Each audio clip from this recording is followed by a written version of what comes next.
বৃষ্টির দিনে মাছের ঝোল খেতে কার না ভালো লাগে, আমার তো দারুণ লাগে। তো এখানে বাবা দেখে মাছ এনেছিল, কী জানি মাছ এনেছিল আমার ঠিক মনে নেই, আসলে আমি সব মাছ চিনি না। তো এখানে আমি লবণ আর হলুদ মেখে মাছগুলিকে রেখে দিয়েছিলাম। আর আমি খুন্তি দিয়ে কড়ার মধ্যে দিয়েছি, যাতে আমার খুবই ভয় লাগে তেলের মধ্যে যখন মাছগুলি দিই।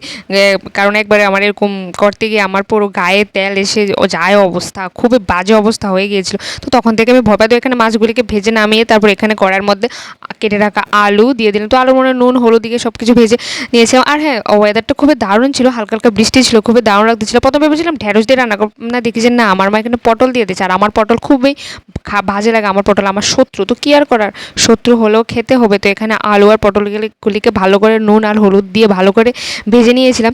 আর বললাম না, এটা দারুণ লাগছিলো। তো যাই হোক, এখানে আমি অনেকগুলি মানে যে ভিডিও করতে পারিনি, কারণ আমার কাছে মোবাইল ছিল না, ভাই নিয়ে চলে গিয়েছিলো। তো এখানে রান্না হয়ে গেছে। তো ভিডিওটা কেমন লেগেছে বলো। আর সত্যি মাছ তরকারিটা দারুণ হয়েছিল, লিটিল ওয়াও।